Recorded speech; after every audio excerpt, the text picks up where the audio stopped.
So now we have the drawing all cleaned up and ready for coloring. Let's flatten it first though. So that's Apple E.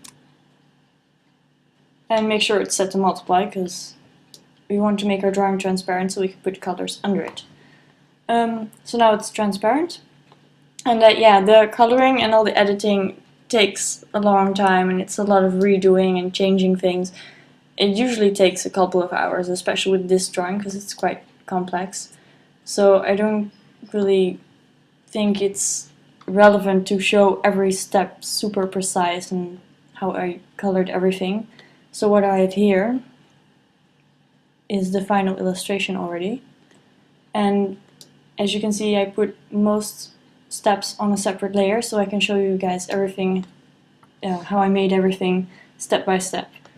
And I'm just going to use this example to show you guys all the steps very roughly and fast, and then here you can see how it's supposed to look. So here we have the final illustration. This is how it turned out after a lot of hours of drawing and coloring. And now I'm going to make all the layers invisible. I'm just going to keep the sketch layer. And I'll explain how I did everything now step by step. So now we have our two drawings, but as you can see, the color in this sketch is slightly different. And I did this because I wanted to give the sketch a little bit of extra color. So I'll show you how to do that. You basically just select this layer, which is on multiply now. And you go to adjustments, hue, saturation, and if you set here this to colorize, you can see that, ta-da, your lines have a nice color. Unfortunately, I don't want this color, so you just move this around and set it to a color that you like. I want it to be a little bit reddish purplish, like this, and a little bit more gray would be nice. So you can change the saturation to make it more gray. Yeah, I don't have the exact same color, but this is it more or less. So, okay. And now you have your lines colored. Ta-da! So the next step is to add a nice colored background. So here you can see that I added a background, and there's a slight texture in it, which I like. It gives it a nice traditional feel, but I want to control the background, control the texture, and control the color of it, and be able to change it. That's why I made such a clean white sketch. And I'll just scan a piece of paper and edit afterwards, and yeah, you have more control over it. So that's exactly what I did. Let's go back. I just scanned a piece of cardboard in this case, and this is the original scan. Oh. Oops. This is the original scan, and now you can edit this piece any way you want.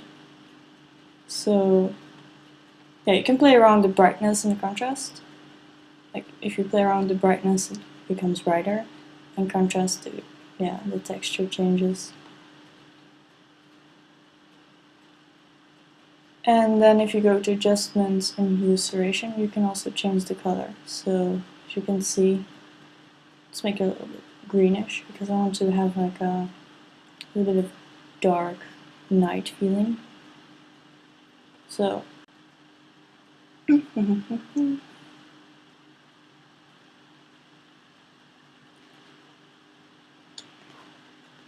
now you can just take your select tool and drag it onto your file.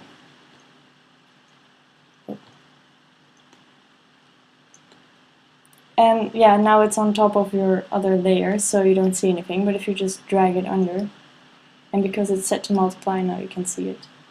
Let's make it a little bit smaller because the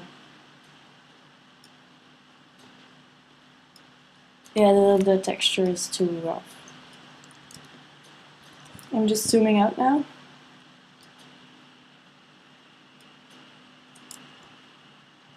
And yeah, you can transform your layer by adding Apple T, or you can also go to Edit and Free Transform.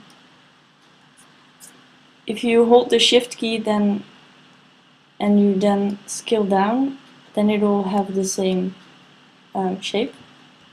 but you can still make the image smaller. So I'm just making it a lot smaller now so that the texture becomes finer. And then enter. And let's zoom back in. Okay, so we have more or less the same thing. Yeah, you can also play around with curves and levels and just, yeah, make it any color or shade you want. Let's make it a little bit brighter maybe.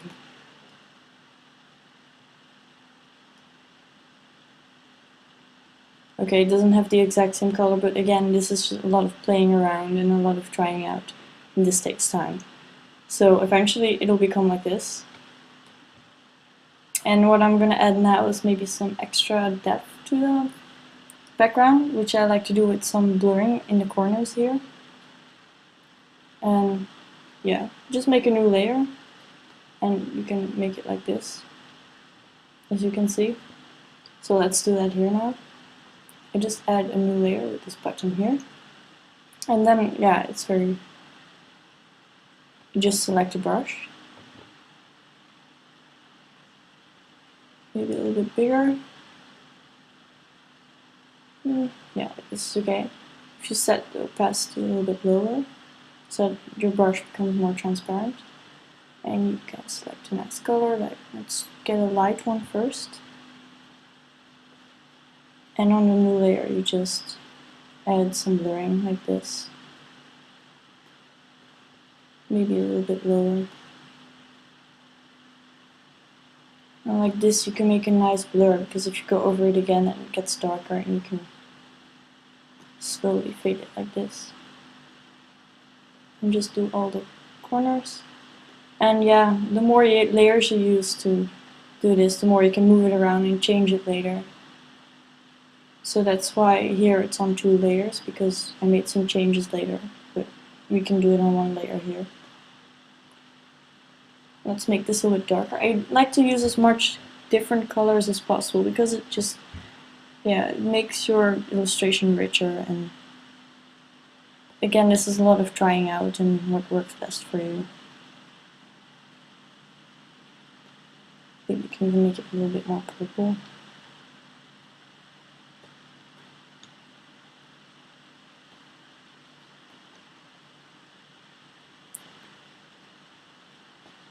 So, yeah. You can also erase a little bit afterwards to change some areas if you think they're too dark. You can also change the opacity of your eraser.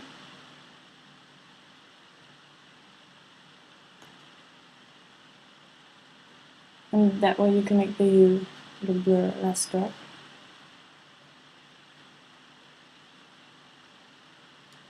There. And again, this is a lot of trying out and changing. So that's what I did then.